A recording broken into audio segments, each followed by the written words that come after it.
bonsoir à vous, Claude. Bonsoir. Ravi de vous retrouver avec votre histoire de la semaine, Claude. Et ce soir, vous allez nous parler d'une médaille d'or française aux Jeux Olympiques d'hiver de Milan-Cortina, celle de Guillaume Cizeron et Laurence Fournier-Baudry. C'était cette semaine en danse sur glace. Ouais, c'était mercredi, quel plaisir, cocorico, quel bonheur. Allez, on regarde et on réécoute juste pour se souvenir. Regardez tous les deux, hein. C'est d'une beauté incroyable. Donc mercredi soir, on était à Milan. Guillaume Cizeron et Laurence Fournier-Baudry devenaient champions olympiques.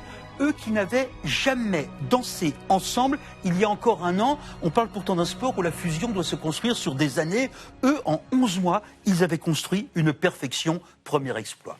L'autre exploit, statistique et plus encore, c'est celui de notre Français, Guillaume Cizeron. Il était déjà champion olympique il y a 4 ans à Pékin avec Gabriela Papadakis. Le voilà donc qui récidive. Quel homme avec une autre femme. La deuxième femme est aussi l'avenir de l'homme, comme n'avait pas dit Aragon. Cizeron donc, il se prolonge, il se réinvente à la fois. Si vous aimez le patinage, vous savez que le porter sur les genoux de Cizeron-Fournier-Baudry reprend le porter sur les genoux de Cizeron Papadakis. Mais c'est pas seulement cela notre histoire, hein. Notre histoire, elle est sublime, mais en même temps elle est ambiguë, elle est gênante, elle est cruelle aussi, vous choisirez. Alors je reste quand même sur l'admirable. L'admirable, c'est la force de Cizeron et de Laurence Fournier-Baudry.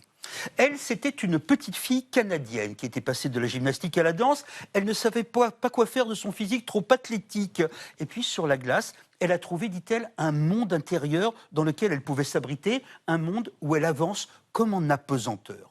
Lui, Guillaume, c'était un petit garçon français qu'on brutalisait parce qu'il était différent.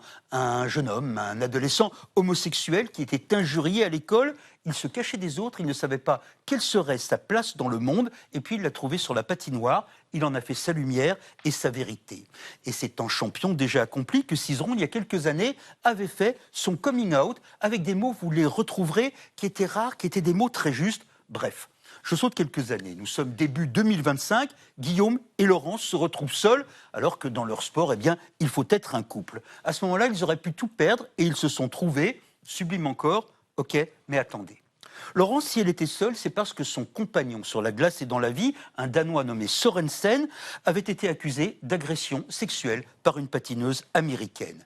Guillaume, lui, il était seul parce que sa compagne de glace depuis l'enfance, Gabriela Papadakis, avait renoncé à leur aventure parce qu'elle en souffrait trop. Elle le dirait plus tard dans un livre qui est sorti le mois dernier. Elle explique que sa relation avec Cizeron était devenue une emprise. Il décidait pour deux. Elle avait peur de son regard, de sa présence, de ses mots qui parfois étaient méchants. En somme, Papadakis décrivait Cizeron, qui est un héros homosexuel, comme le mâle abusif de leur couple qu'elle avait dû fuir. Lui, il répondait qu'il avait dû être fort pour deux, tellement elle était fragile, tellement elle était souvent absente. Discours classique des mecs face à une femme qu'on a dominée. Et ce sont donc deux drames qui ont produit du sublime.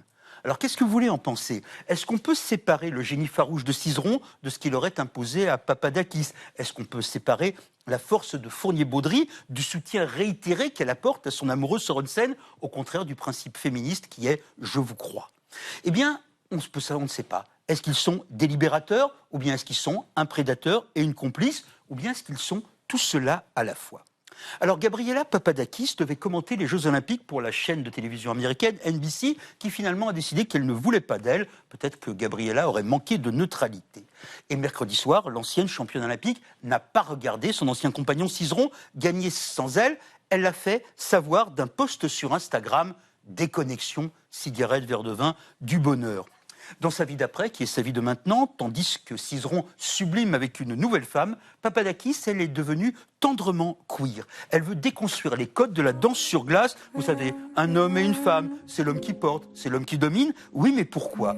Maintenant, Gabriela, elle danse avec des femmes pour nous donner une idée. Regardez cela. Moi, j'adorerais voir ça au jeu. Merci Claude pour votre histoire de la semaine. Un dessin de Marie Morel. Oui, il y a du coup une nouvelle figure interdite à ces JO 2026. Elle s'appelle Gabriela Papadakis. Merci Marie.